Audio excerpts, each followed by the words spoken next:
I'm Hugh Byrne, and I teach. I've been teaching with IMCW since 2003 and teaching since 2000, and very happy. I've had a Sunday morning meditation since going back to 2000 or 2000, I think. So it's been a long running uh, meditation that we've had on Sunday mornings. So we've kept that going. And now, typically, I teach the first Sunday of the month, but since I was away earlier this month, I'm teaching both this week and next week. And I'm going to be exploring the central teachings of the Buddha on the Four Noble Truths, and going to do that today and continue that next week. So I'm really happy to see everyone and welcome. Hope you're having a good Labor Day weekend and getting ready for the fall, taking advantage of the last few days or weeks of summer, and hopefully strengthening ourselves for the times ahead, which I think I think are undoubtedly going to be challenging, and so our practice can be a very powerful support for us, whatever the conditions are that we're facing in our own lives and in our collective lives together. And so the Buddha said the heart of all of the spiritual practice, all of the spiritual life is community. So it's good to be here together in community in our different spaces, but still being able to be together and to practice together. Just a few words about the session. We typically begin with a meditation, about 20 minutes, get us grounded and settled, hopefully. And then Emily will lead us in some mindful movement, kind of help us get into our bodies, which is the first foundation of mindfulness of the body. And then we'll have a talk. And today the talk will be on the theme really of suffering and the end of suffering, and how these teachings and these practices can help us to live a much freer, more joyful life by helping us see clearly where we get stuck and how we get stuck and how we can untangle ourselves, how we can, I'll talk about that some today, what different ways we get hooked in suffering, and how we can, through practice, how we can let go and find greater freedom. And the Buddha points to a complete freedom that's possible in this life. When we really let go completely, we let go of all the illusions, let go of all the ways that we're holding on to, the way we want things to be, and rather than being able to find peace within the changing flow of life, meeting life wholeheartedly. So we'll have the talk, and then we'll have some time, hopefully, for sharing before we finish today. I'm going to just mention at the outset that I'm going to be teaching a class beginning in 3 weeks on this theme of the Four Noble Truths, the central teaching of the Buddha. I'm just going to put it in the chat there.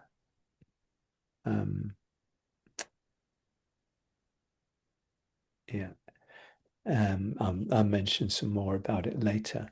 So I think we'll begin now. We'll begin with the meditation. And with this meditation, just invite you to settle and bring really a non-controlling awareness, just an awareness where you're not trying to do things or make things happen, but rather just allow what's here to be here and to meet what's present with kindness, with acceptance, without judgment, just allowing what's here to come and to be here and to go when it's ready to go. So if you'd like to just find a posture that's comfortable, relaxed, sitting with your back straight, that's to be most helpful. Inviting the shoulders to relax. Letting your hands rest wherever they're comfortable, maybe in your lap or on your knees or on your thighs. You could, if you're comfortable doing it, you could let your eyes close, let the attention come inward. Just come into the body, drop down into the body, feeling your body, feeling the contact with the surface beneath you, feeling the contact of your feet with the floor or whatever they're touching.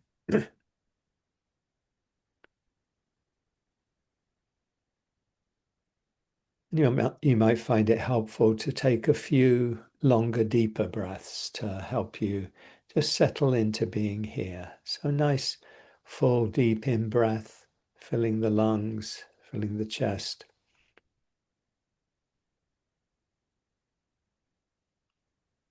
And just releasing, letting go, long, slow out breath. You might take a few of these longer, deeper breaths. Breathing in, calming the body. Breathing out, calming the mind.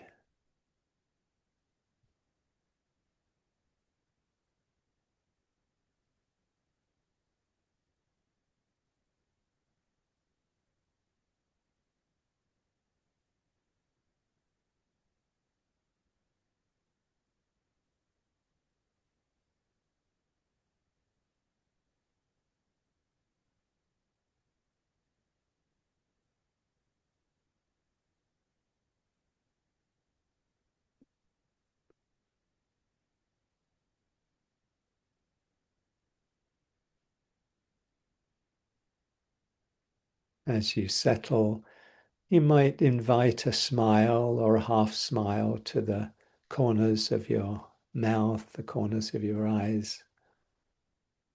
Maybe thinking of somebody who makes you feel happy or place where you feel happy and at ease. Just invite in that sense of calming that comes with a smile. The smile sends a message to our brain and to our nervous system that we can be at ease, can let down our guard. So just inviting the smile, maybe inviting it down into the heart, into the body. Letting the smile be an expression, an attitude of how you meet whatever comes up. So if you can meet whatever comes up with an expression of a smile.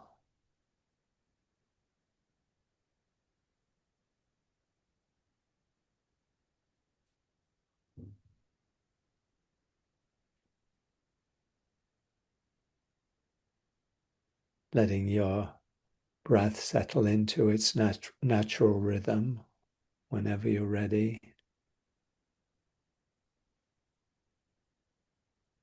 Just let yourself be here, aware of your experience, relaxed, but also alert.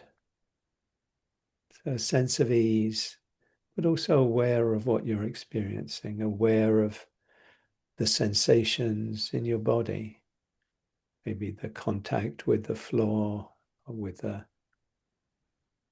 whatever you're sitting on, your hands with your lap or with each other, feeling the sensations, maybe feeling the air on your skin.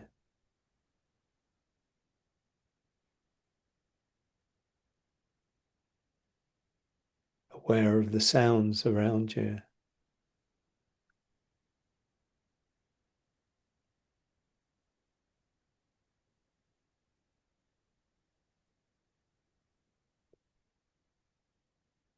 Aware of whatever mood or emotions might be present right now. Just notice what's here. And bringing a kind acceptance to whatever you're experiencing right now.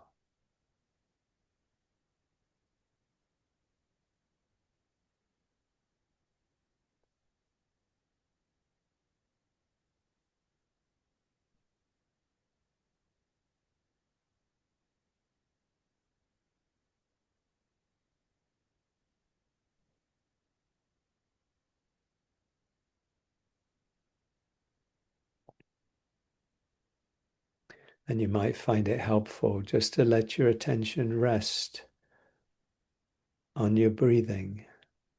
This is a way of grounding your attention here in the present moment. Breathing in, breathing out.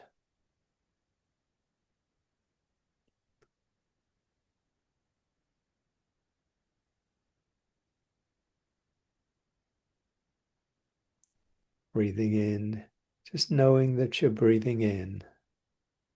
Breathing out, knowing that you're breathing out.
Whenever you become aware that your attention has moved into planning or daydreaming or memories, worries,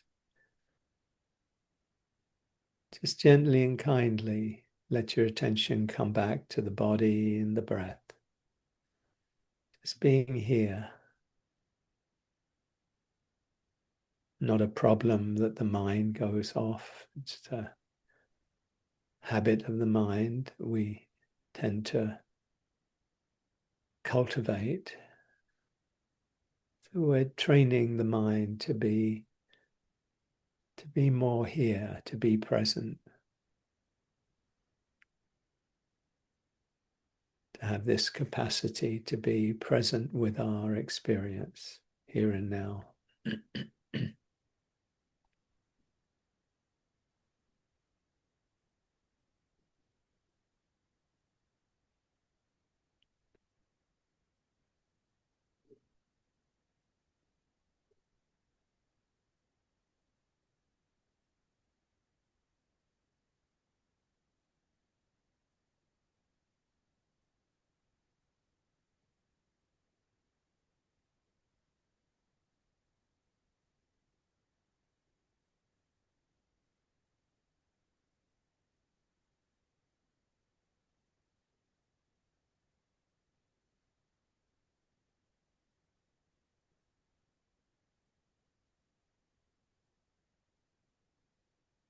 So we have the breath as a home base, as a kind of grounding place where we rest the attention.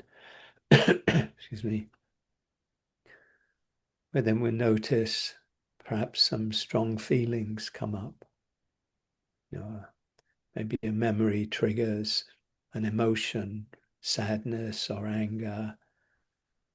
And if that happens and it really has some intensity to it, you might just shift your attention to that. Just make space for whatever is here, the feelings in the body. Let them come, let them be, let them go when they're ready to go. Feel how they express themselves in the body. Maybe notice the thinking that might come up, but don't choose to follow the thought. Just notice the thoughts, let them go.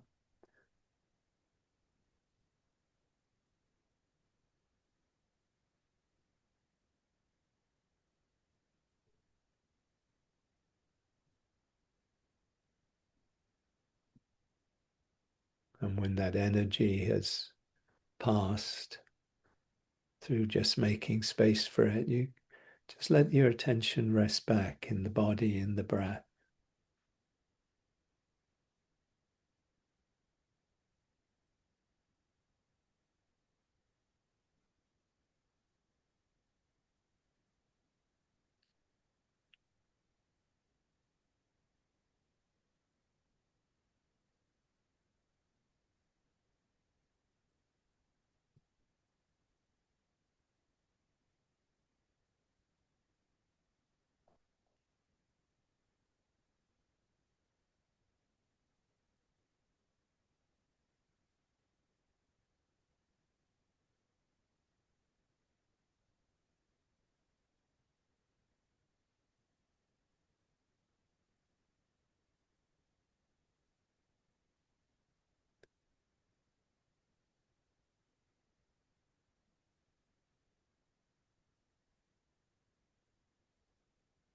Can this moment be a moment of peace, of ease, of well-being?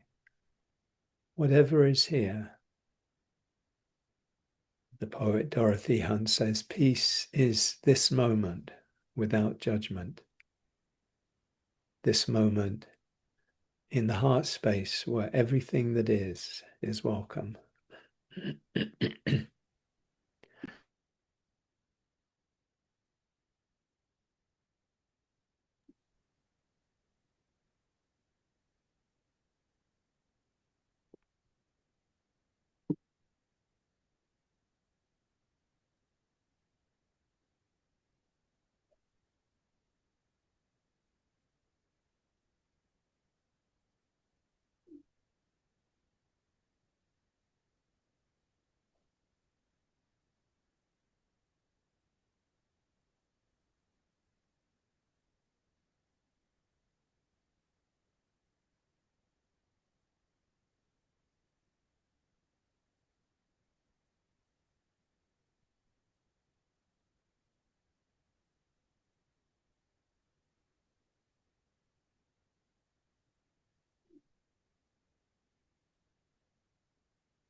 If for any reason the breath is not a helpful place to rest your attention, if, for example, it creates discomfort or agitation, you could choose to let your attention rest on the sounds around you,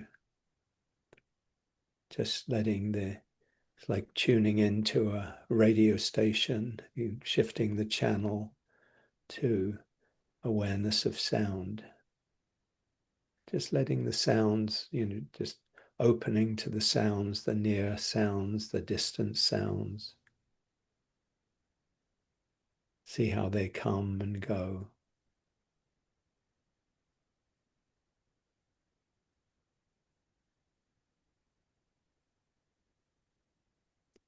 And letting that be your anchor or your home base if it's helpful. Or it might be, as an alternative, the sensations in the body, in a particular area of the body or the body in general. Just opening to that as a focus of awareness.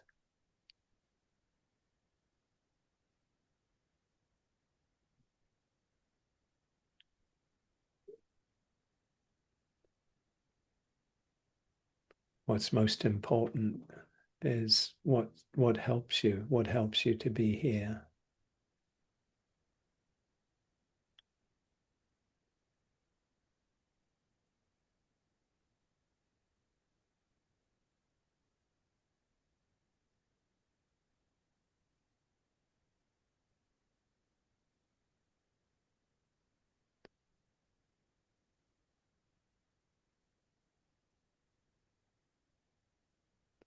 And if the mind is relatively calm and settled, you can let go of any particular anchor, any particular focus of attention, and just open to the changing flow of experience.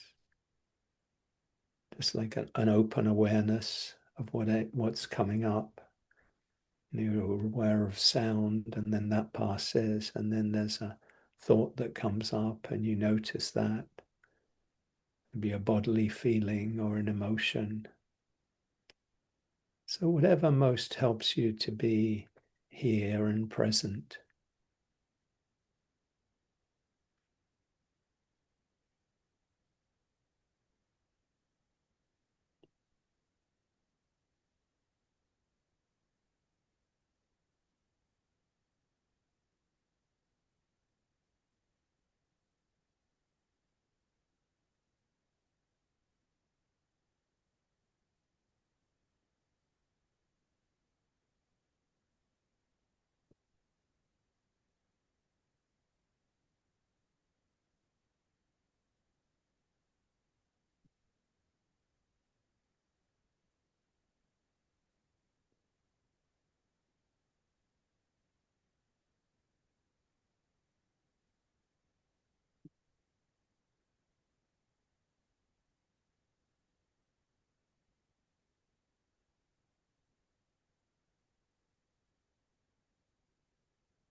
We can begin again in any moment, no matter where the mind has been or for how long. Can just come back to this moment, let go of what went before. Can I say yes to this?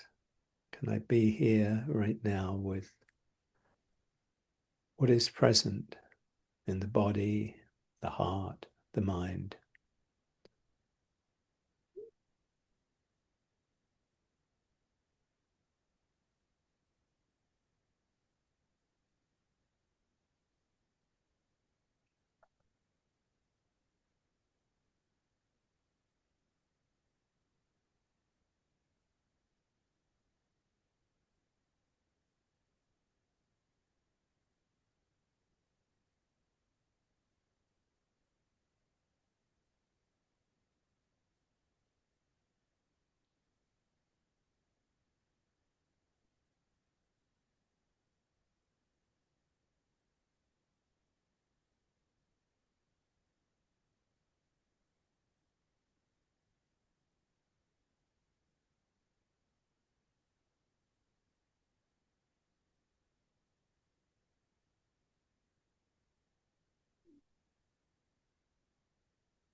I'll finish with this poem by Mary Oliver in Blackwater Woods. Look, the trees are turning their own bodies into pillars of light, are giving off the rich fragrance of cinnamon and fulfillment. The long tapers of cattails are bursting and floating away over the blue shoulders of the ponds. And every pond, no matter what its name is nameless now. Every year, everything I have learned in my lifetime leads back to this. The fires and the black river of loss, whose other side is salvation, whose meaning none of us will ever know. To live in this world, you must be able to do three things. To love what is mortal, to hold it against your bones, knowing your own life depends on it. And when the time comes to let it go, to let it go.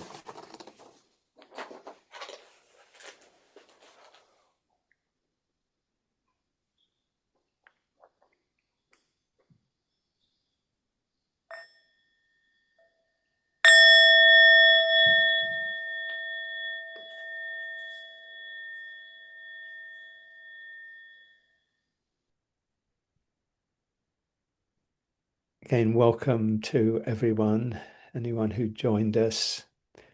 I want to talk today about the central teaching of the Buddha. And I want to talk about a kind of a dimension of it that isn't taught very often, but I think I've come to see is a really important part of our understanding of these teachings of suffering and the end of suffering, of the Buddha, the Four Noble Truths. There's a lovely quote I find really helpful from the Buddha. For me, encapsulates a lot about this central teaching. He says, one who understands clinging and non-clinging understands all the Dharma. One who understands clinging and non-clinging understands all the Dharma. That's a very kind of powerful statement, that if we can understand this kind of this nexus between clinging, how clinging to anything leads us to suffering, and how abandoning or letting go of clinging can lead us to freedom, can allow us to live freely. That when we understand this, when we kind of understand it deeply, this is allows us really to live a life that's transformed, that's not filled with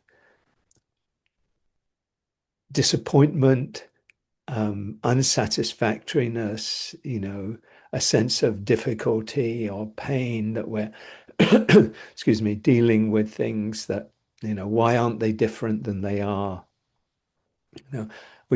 You might think about, to what extent do you find your life, if not filled with, at least, where you experience a lot of things that this should be different. This should be different than this. I don't like this. I don't want this. This should be different. And the Buddha's talking about it where this becomes really a kind of painful, difficult. I mean, there's obviously a lot of things in the world that we could see as saying, yeah, I would like this to be different. I'd like different policies. I'd like fewer wars. I'd like, more generosity and kindness, etc. But it's fine for us to kind of to want, and very appropriate and very, um, worthy, I think, to want a better world or a better country. But when we it's the Buddha's kind of pointing to, when we get caught up in clinging to, it has to be this way, that's when we really get get caught up in suffering. So this statement about clinging and non-clinging really points to the centrality of the teachings, particularly of the Four Noble Truths, in allowing us to live in a very different way, in a very different relationship to our experience and to our world. So it's basically saying, the Buddha is basically saying, if you truly understand how you get caught up in clinging and how to untangle yourself from clinging, you can lead a truly free life, a life free of affliction, free of craving and aversion, free of dissatisfaction, free of suffering. You know, imagine a life where there is a sense of ease and well-being, no matter what might be going on in your own personal life, in the country or the community or in the world, that in the midst of that, there's the possibility of peace.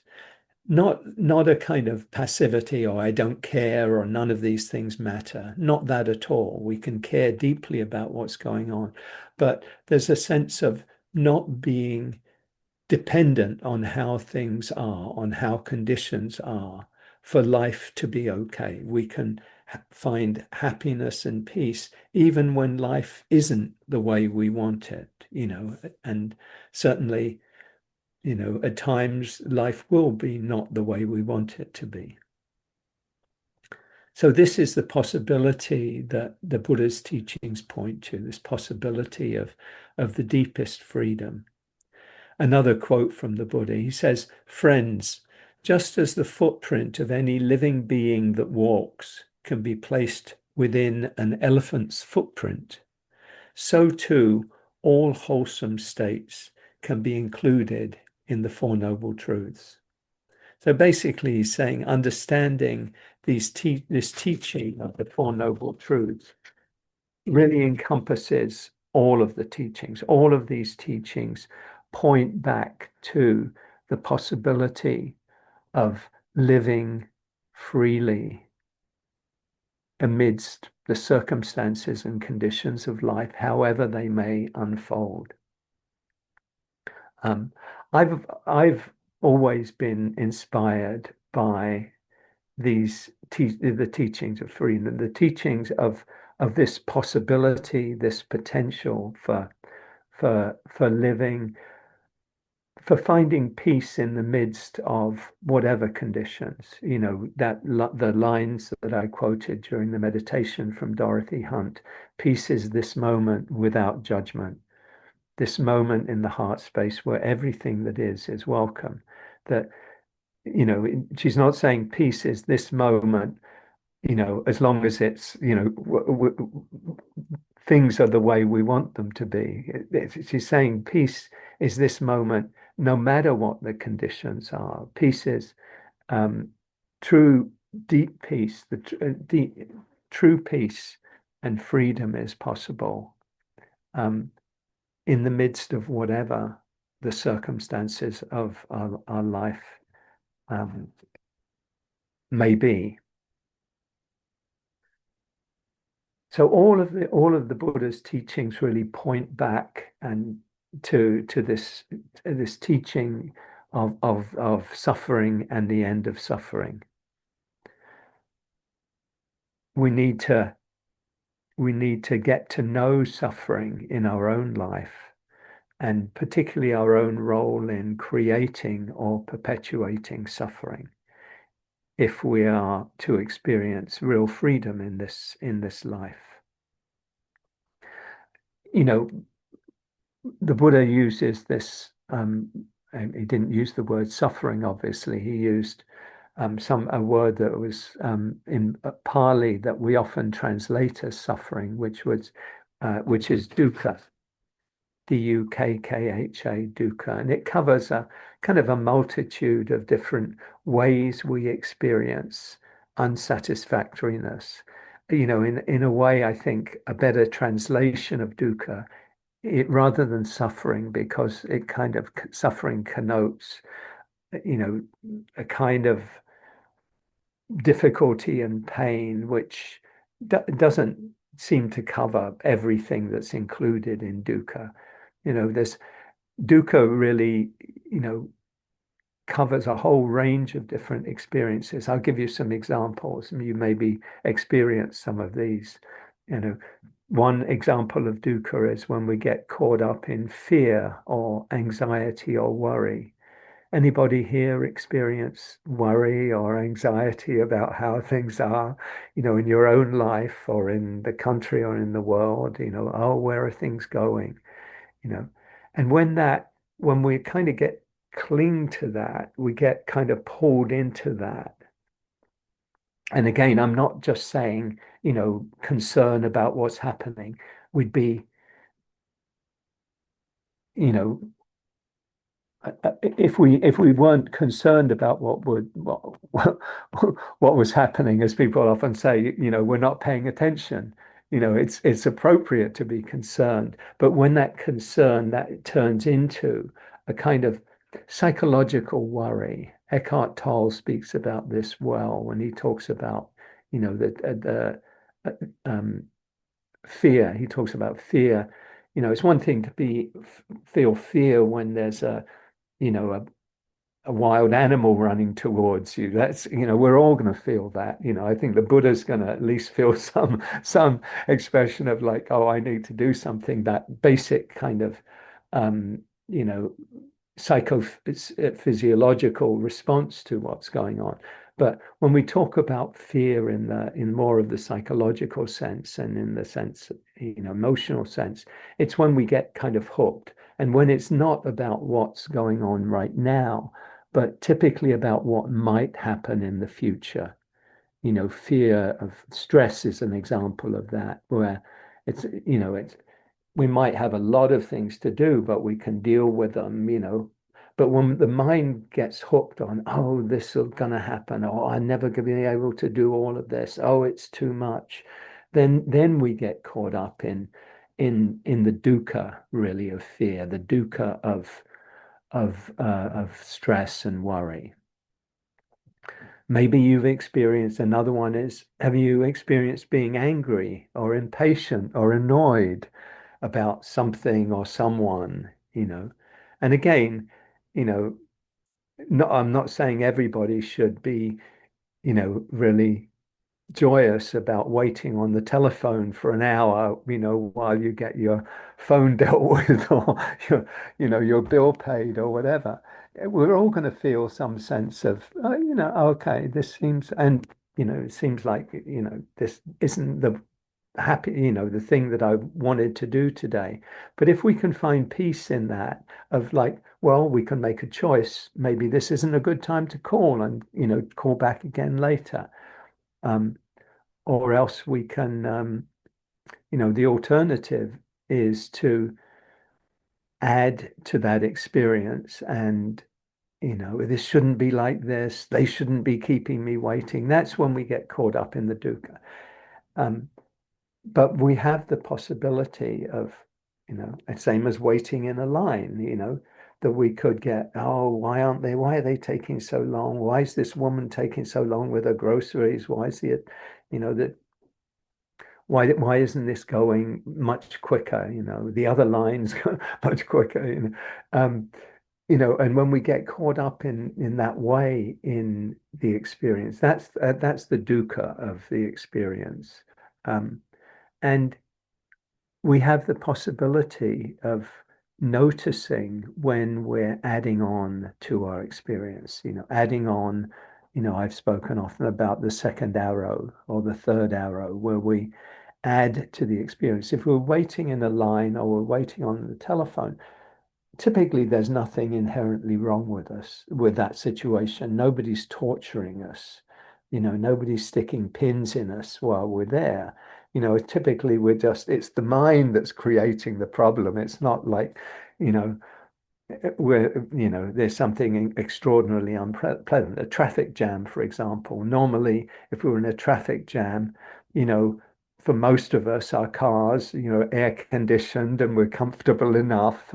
But the mind is adding, oh, I need to be somewhere. Oh God, why is there so much traffic today? You know, this is the dukkha of experience. The dukkha is kind of the unnecessary, the add-on.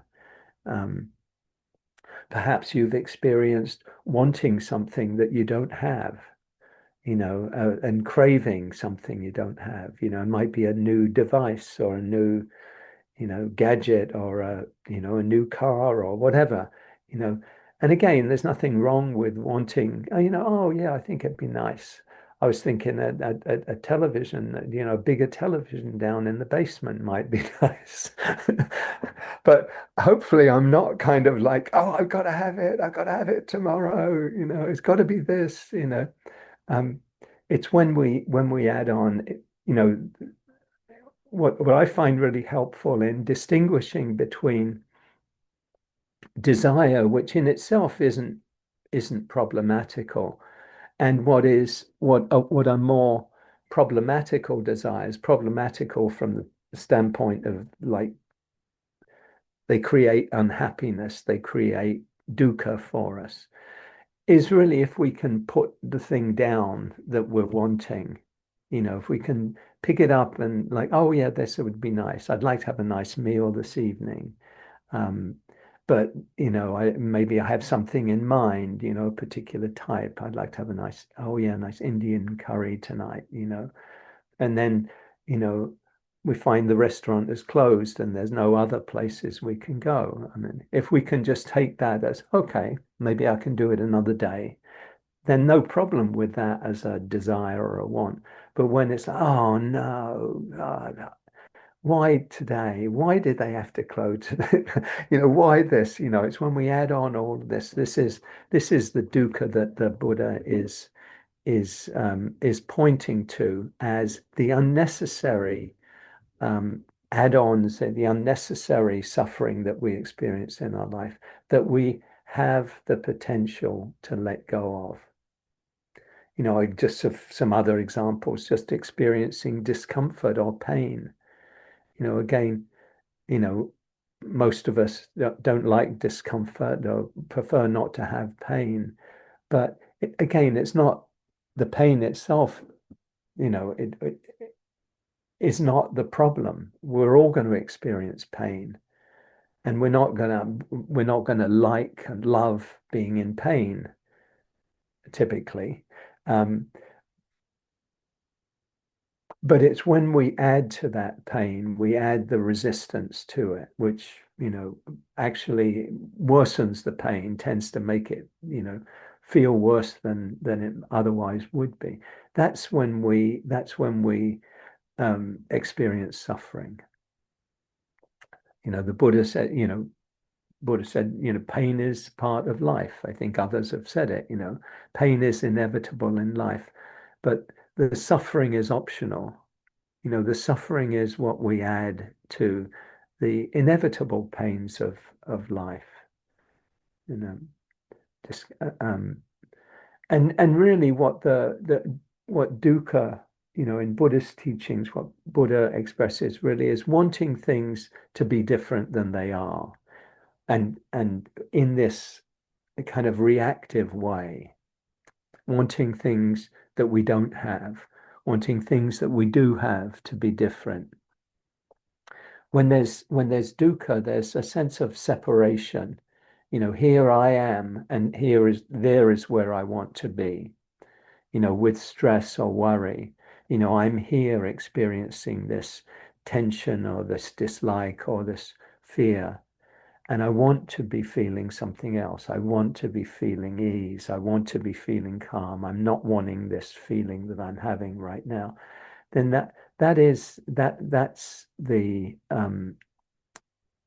really how dukkha or unsatisfactoriness or suffering gets expressed in the sense of a gap between where things are or how things are and how we want them to be. And we might just pause for a moment right now and just reflect, where where in your life right now, maybe we'll do this as a very short meditation. Just might close your eyes for a minute. just check inward and, excuse me, and just reflect on your own life, maybe at this time right now. Where do you find yourself caught up in suffering? Is there any area of life where you feel like, oh yeah, I get caught up in, worry about the political situation, or worrying about my adult child and his or her, what they're doing and how they're living their life, or worried about, my own personal health or financial situation.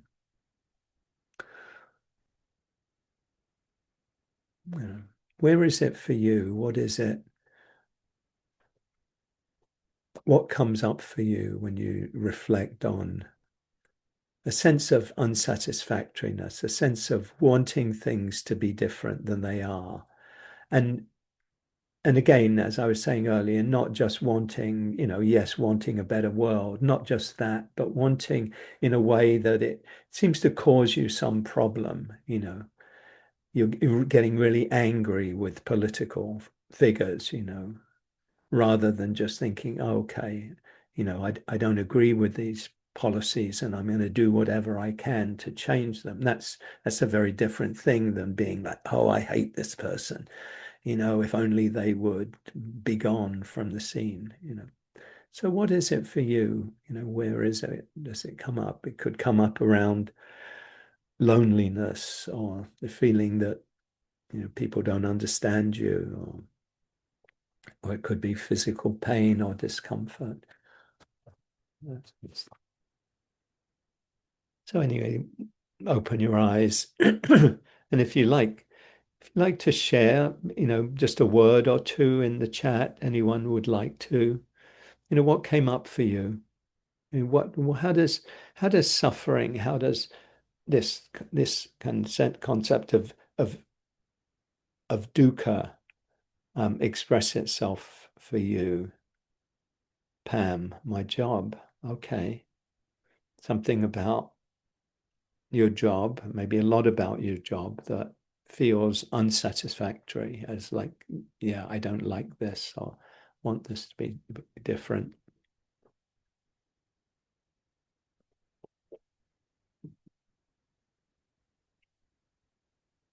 There's a lot of things that we can experience as suffering. The Buddha said, in a broad sense, he said, birth is suffering, sickness, aging, death are suffering. Not getting what we want, getting what we don't want is suffering. Yeah, thank you, Karen shared, wanting a better relationship with my adult sons. Thank you, Maggie, loneliness. Yeah, and just meeting what's present, what you're aware of, meeting that with kindness and compassion for yourself. Jim, pain and discomfort. Thank you, Jim. Diane, aging body, infirmity. Melanie, grief. Thank you. These are, the Buddha said about these things, about, birth, pain, sickness, aging, death, birth. Oh, we tend to experience all of these as suffering. Um, and Philip Moffat, who wrote an excellent book on the Four Noble Truths called Dancing with Life, got a big, longer subtitle, but Dancing with Life. He says suffering is an unavoidable reality of ordinary human experience, unavoidable reality of ordinary human experience. And the point he's making there is it's ordinary human experience, the typical human experience is to meet these, to meet pain, to meet discomfort, to meet aging, loneliness, to meet them as suffering, as we don't want this, we don't like things to be this way. But it's not, these aren't inevitably, you know, suffering. Aging doesn't have to be suffering. If we can, and many of us are in that age where we're all aging, of course, but particularly where we're aware of changes, perhaps, and faculties not being quite what they were, 30 years ago. That aging doesn't have to be experienced as suffering. If you, I, or any of us, if we can meet this process as with acceptance of, okay, this is life, this is what comes with this human, in this human realm. These bodies age, these minds age. We're not, they change over time. They don't tend to get more um, more able. We lose things as we age, typically. Um, but if we can meet that process of aging, similarly with sickness, sickness will come, sickness will happen without that add-on of this should not be like this. That's really what, suffering, the underlying expression of suffering is. This shouldn't be like this. This should be different. This should be better than this. If we don't add that, if we don't have that add on, we don't add that to our experience, this should be different, but rather accept that this is how life unfolds, and this is how it's unfolding for me at this time, and meet that with acceptance. Um, it doesn't have to be suffering. It doesn't have to be experienced as suffering. We can meet this as, we can be at peace with how things are. I know I've experienced this in a very kind of poignant way, in a very particular personal way in recent weeks. I My younger brother, Jimmy, who was 5 years younger than me, died unexpectedly and suddenly 5 weeks ago. And he was deeply loved. He was a lovely, lovely human being, generous, kind, loving, loyal, humorous, very funny, very just a kind of the salt of the earth. And I had a lovely relationship with him. We lived thousands of miles apart. He lived in Barcelona for most of his adult life, and I've lived here for most of my adult life. And uh, and yet, we didn't necessarily speak every week. We could go months without being in touch, but we cared deeply about each other, and we could take things up. Some of you probably know this in relationships with family members or with friends, where you can pick up where you left off, a lot later, and nothing is like you were talking yesterday. And this was the kind of relationship I had with Jimmy. And so it was, it was a blow to me, and it was a blow to, his immediate family, his wife and two daughters and two grandchildren, but all of us. He was the first of the nine of children, my mother and father's nine children, to go, to die. Um, but one of the things you know, I've experienced, and I had this very similar experience when my mother died 7 years ago, was there was there was the pain, and there has been the pain, and there's been the sadness, and you probably hear it in my voice as I'm talking, but um, the sadness is there, and the sense of I'm never going to see him in this life again is very real. And yet there isn't any it doesn't feel like there's any add-on to that, that any, like, oh, this shouldn't be happening. Why did this happen? Or, you know, um, this should be different. Um, and there was nothing, really of any um, thing that had been, things that had been left undone or unsaid, that often, oh, I should have, I wish I'd said, I wish this had happened. I wish we would have been able to talk. I wish I'd been able to ask forgiveness or, those sort of things. None of that. So it feels like, I don't know if you've experienced this in other, in relationships with death or in relationship with loss, where there's a kind of a pureness to it that feels, a kind of clearness to it that feels very different than dukkha. And I do experience this as pain, pain without the suffering.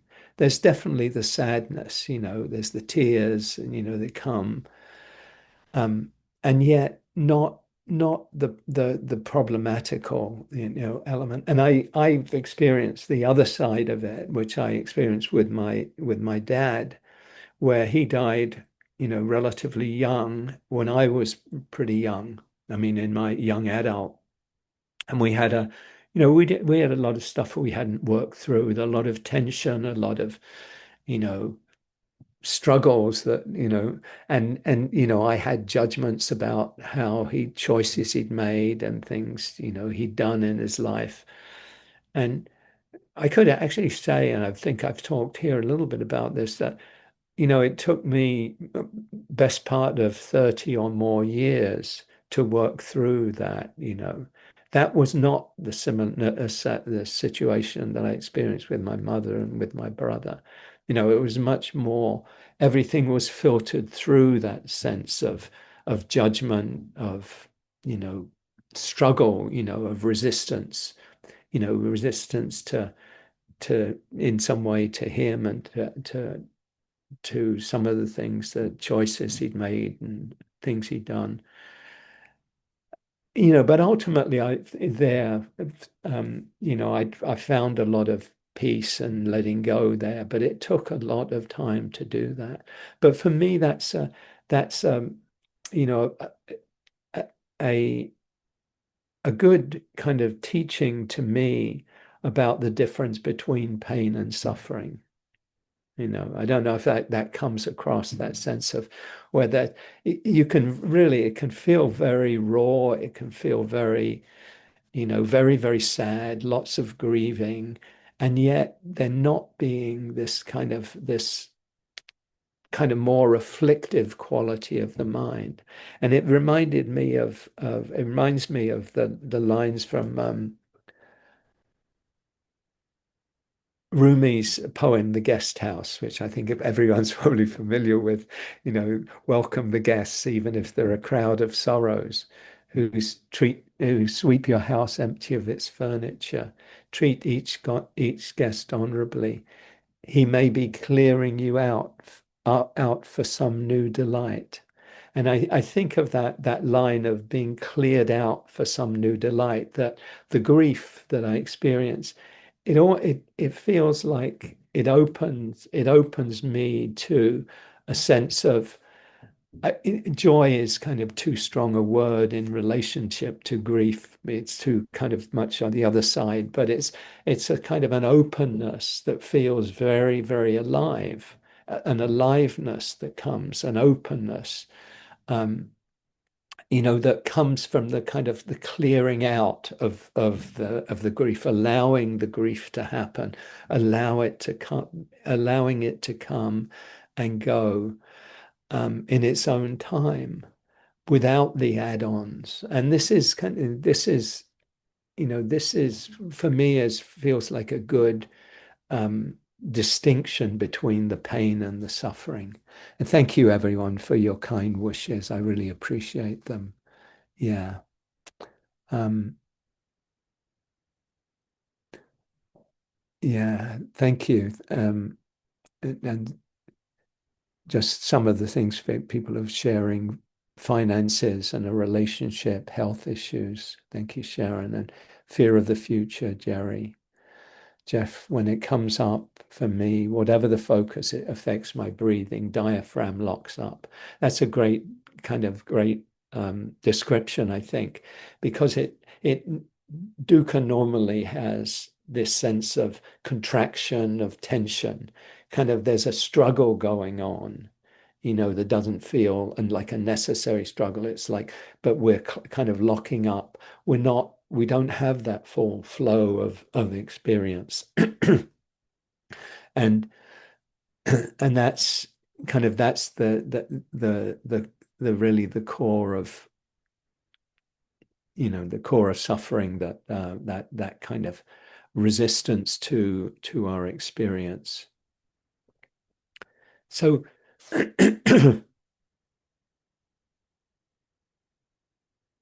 I'm just going to share a few. This is going to be a two-part talk, because I'm only just getting into it now, because um, what I want to talk about, and I'll just name it for today, and next week I'll get into it in more depth,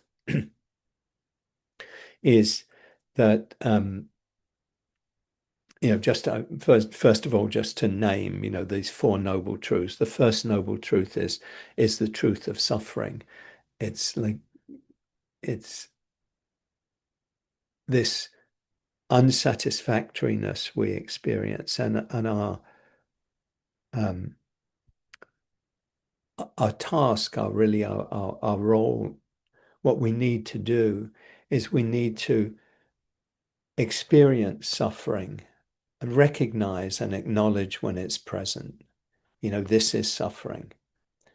If you think about, political figures around the world, not all of them, but many, doing very harmful things, creating a lot of suffering for other people, who, if you think about it, probably are not aware at all of their suffering, or are very unaware of their suffering, of their own inner suffering that is causing them to kind of do harm to others, you know, without getting into the people closest to us. You could maybe a little bit further away, you think of the Vladimir Putins and the, Bashar al-Assad, the people are doing, dreadful, dreadful things. And yet, you know, I would imagine are completely unaware of their own dukkha that is triggering that, as they're triggering the fears that they then act out on other people. So it's really necessary. The first thing we need to do with suffering is just to acknowledge it. Oh yeah, this is suffering. When we are caught up in those afflictive states, to say, okay, this is what's here right now. And then to open to it, to let what is here be here. Not the storyline, but the direct experience. Let it come, let it go. Feel, as Jeff was saying, feel those contraction.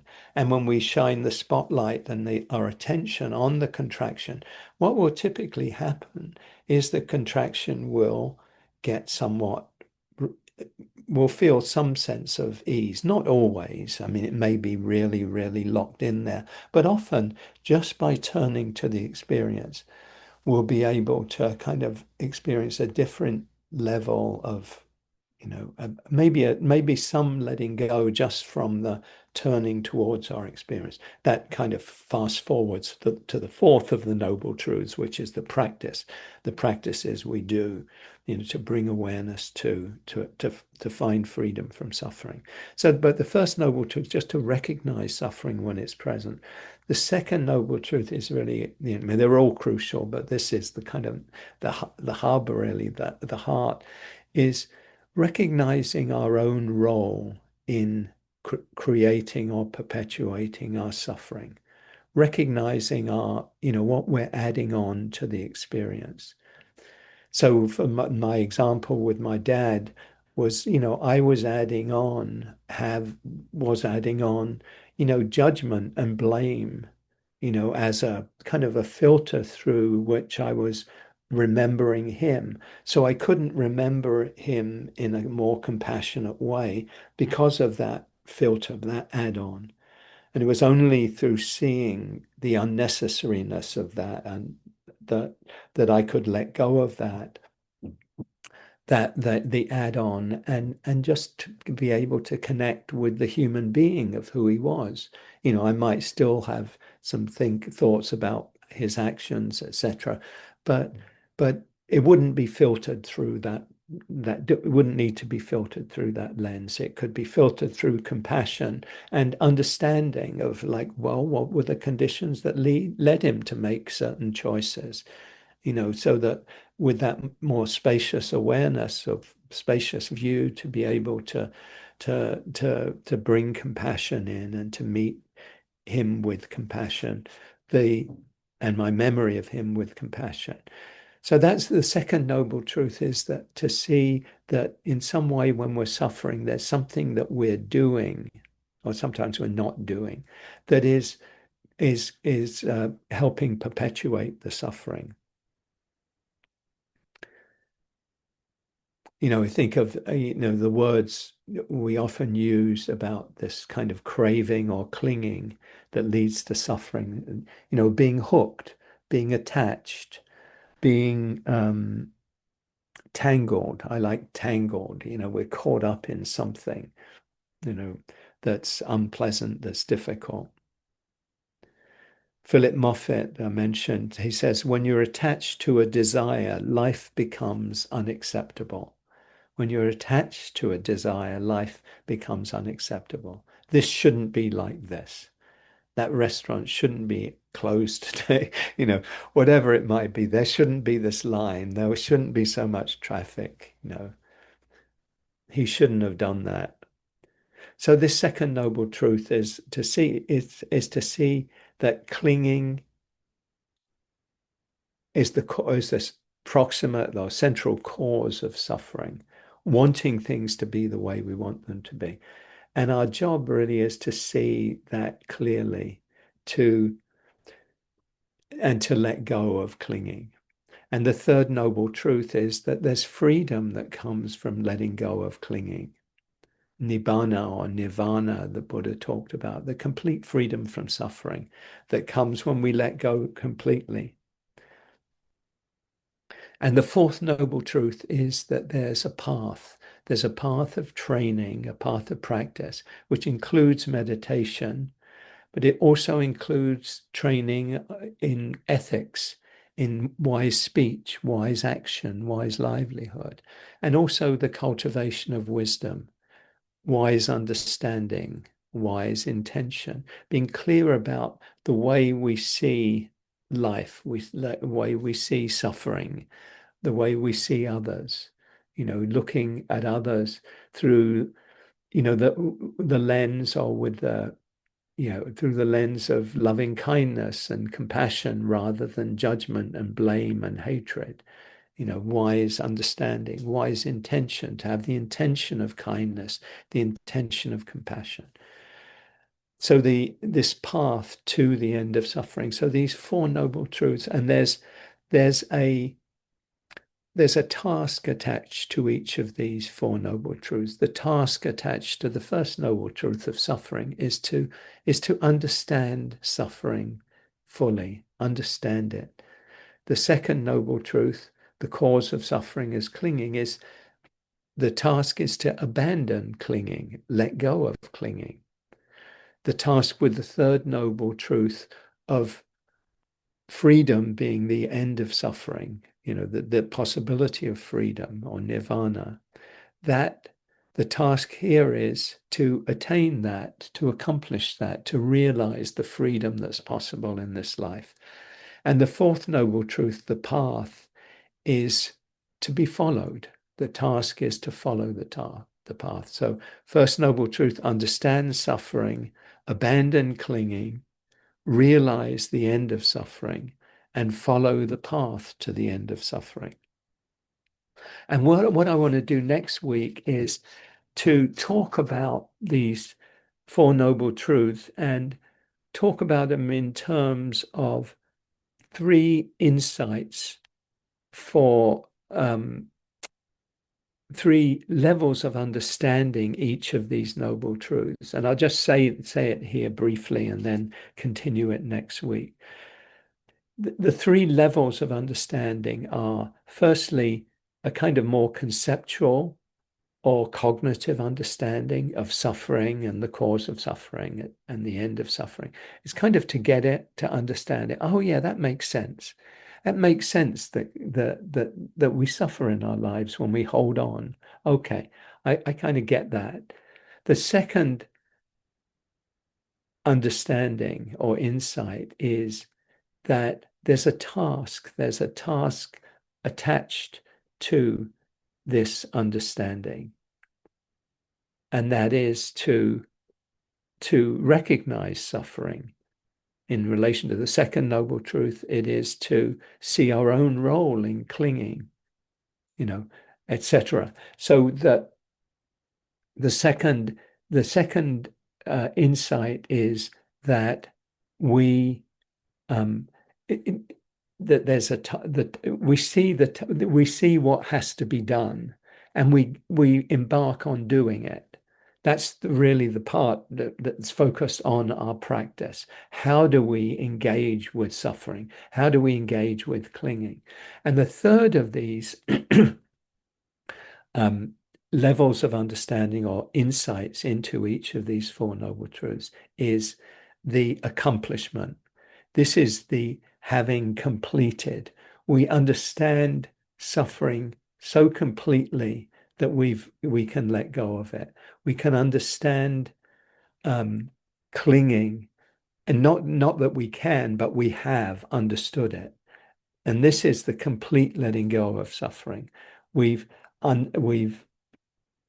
understand how to abandon suffering so fully that we've been able to let go completely, and we've followed the path so fully that we've actually accomplished the end of suffering. So I want to talk next week some about these three levels of suffering: the kind of the cognitive, the doing part, and the completion part. And I'll pause here with this, and I'll also talk next week about some examples of ways in which, some recent experiences of kind of working with these levels of understanding.